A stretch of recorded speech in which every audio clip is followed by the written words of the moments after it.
Welcome to Open Whispers channel. Welcome to the arena. Remember to hit the like button and leave your comments in the comment section. Please kindly subscribe. This is a channel for the people, by the people. We always look at things objectively the way it is, without minding whose us is God, because we stand for the people.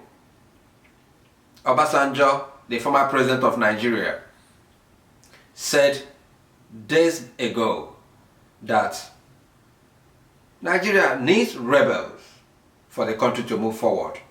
Rebels in the sense that you need people that will always speak the truth to authorities without minding what the consequences are. It's only when we do that, hopefully, that true change can appear or can take place, not just in Nigeria but across the world. Remember that if those changes are hard to come by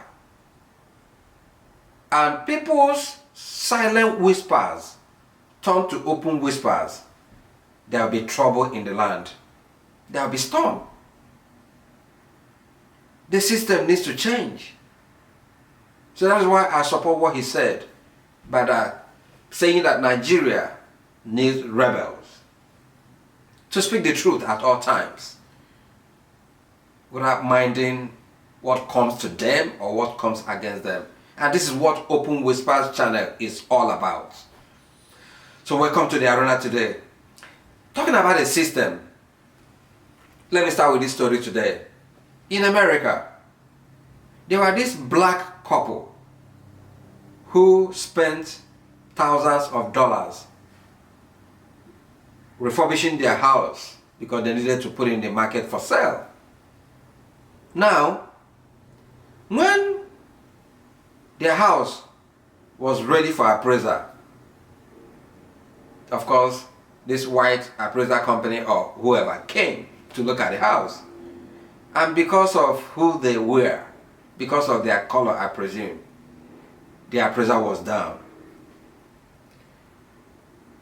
They now contacted their friend, a white person, who also did the same process and presented the house for appraisal. And the house went up by more than $46,000. Went up to, I think, $500,000. That shows you once again the racial inequality in America. But that is not the story for today. When these guys complained, Department of Justice took up their case. And I think they are championing a lawsuit against this appraisal company for their discriminatory policy against these black people. This is where a system works. The question I'm asking today, in Africa, can the system work for the poor man? Or there are two kinds of laws in Africa. One for the poor and one for the rich. And this always brings me up to the question, what is wrong with the black race? Are we cursed? I think it's in Equatorial Guinea. One family is ruling the country, right? A man is the president. The son is the vice president. And the man has held power more than 40 years. What are you doing in power? What happens to the constitution? And it's not as if the country is really advancing democratically. What is wrong with the black race? When the system works for the people, when the system defends both the poor and the rich, where there is rule of law, nobody is above the law. Everybody comes to the table knowing that they are equal. justice will rule supreme. There will be no agitation. Regardless of whether you are a minority or majority, the common law protects both the rich and the poor, both the majority and the minority. And let's come home towards Nigeria a little bit. People are agitating here and there. It's not just about one ethnic group. The system has not favored the masses. There is hunger in the land. The elites have declared war on the people deliberately because they want to continue the road down to doom for that country. There seems to be no future. The poor cry all the time. The rich man smiles. But how long will it continue? Now, take for example the party called People's Democratic Party. There is this argument. I'm so scared that that party may eventually come to power.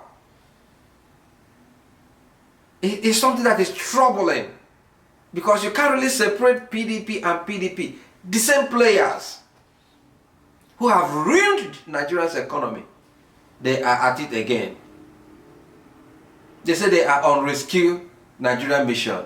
What are they rescuing? If you argue that the Nigerian economy was better when PDP was in power, let me tell you this. You can argue that for argument purposes. But the decay Nigeria is in today didn't start with this administration. The stealing that took place under President Jonathan is mind-rendering. You can't avoid or escape that fact that PDP is part of the story that kept Nigeria where it is today, and the story where Nigeria is heading the wrong direction.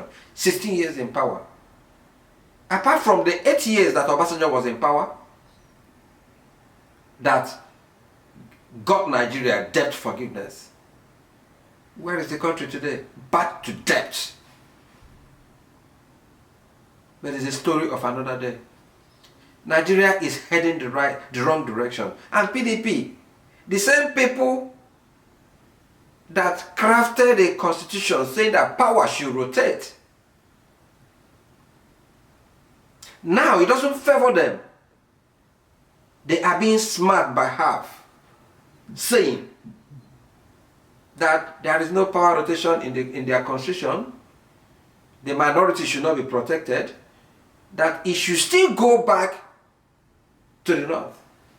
And mind you, I don't really care where the Nigerian presidency comes from in 2023. The only thing I'm projecting is for these old players to lead the scene. What new thing will you bring on board? How many of you that are coming on board now will truly say this is how I made my money? How many of you? How many of you that are coming on board now will say that he doesn't have a case, proven or not proven, with Efcc? How many? If you must go to equity, you must come with a clean hand. But like I said, it's a story of another day. Once again, welcome to Open Whispers channels. Remember to subscribe, please. Hit the like button. Leave your comments in the comment section. We will always respond. Let me quickly condemn the killing of 8 northerners in Abia State, the southeast of Nigeria. It's not only barbaric, but I'm picking up in this channel because of the question I want to ask, and here goes my question. Who is fanning these embers of war in Nigeria? Who sent those killers? I mean, you can't be masquerading as unknown gunmen. Who benefited from the Nigerian civil war that happened years back? Some people became billionaires. Who is benefiting from the insurgency in the northeast and other parts of the country? A few days ago, I read online about more than 10 billion naira recovered by Efcc. And funny enough, Efcc said from an undisclosed military officer, as if we are fools, making us a laughing stock in the Committee of Nations. Everybody knows who the person is.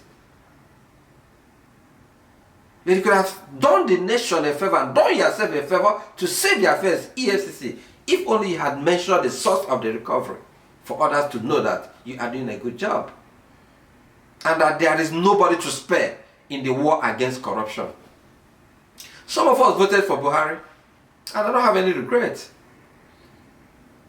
No matter how things have gone, because of that fight against corruption. Because if you want to solve Nigeria's problem, tackle corruption from the grassroots, and 90% of Nigeria's problem will be solved. So if you are coming on board and say more than 10 billion was recovered in assets and cash and whatever from an unknown military officer, who are you fooling? From what we have been reading online and from Premium Times, a military officer that started serving from under Jonathan Wright, and probably the money he took or he embezzled to buy properties across Nigeria was money meant to buy arms. People are dying in the northeast. Boko Haram killing and taking over territories. And instead of using the money meant to buy arms, this guy stole the money for selfish purposes. And instead of disclosing the identity of that criminal soldier, you are saying an unknown, an unidentified military officer. This is a shame. Where are we going as a country? What are we doing? What direction do we want to go? What future are we craving for our children? What are we doing? So whoever is causing this mayhem in Abia State, in the southeast, in the northeast, across the country, who are those benefiting from it? Why have we not been able to name the sponsors of this evil acts in Nigeria? Because there's a saying that when an insurgency lasts for more than 24 hours, you know that government has a hand in it. Who are we shielding? Why don't we value human lives in that country? People are dying every day. Why our children are studying abroad? There is no Nigerian city you will enter today that people will sleep with both eyes closed. And somebody stole more than 10 billion. And we are shielding the identity. This is unacceptable. And I hope those in charge are listening. Because sometimes, when you respect a king for too long, and the king continues living in evil vineyard, what do? You take out the mask and tell the king the truth. Because it's only the truth that can move or heal that nation and let us progress. Please, this mess has to stop. Again, there has been this news going around about the governor of Central Bank, GODWIN Emefieli, being up for the presidency of Nigeria come 2023. Though he has come to deny it. And I ask a question again. Who are those people promoting this mediocrity? GODWIN Emefieli. Probably motivated by the victory of Professor Charles Soludo in Anambra State. He's now eyeing the #1 seat. You have the right to do that. But first of all, why don't you resign from that post? Come out openly and say this is what you want to do. This is a man who has run Nigerian economy aground. Nigerian economy has been destroyed since this man has been in charge. Dollar Naira exchange was about 175 Naira to a dollar during your tenure. Today is almost 570 Naira to a dollar. You are running for presidency, right? Immediately after Sanusi left, you destroyed Naira. Because I remember the diaspora remittance was being received in dollar. Then, I don't know how you came up with this idea. What happened then was that dollar was was accessible even to the common man.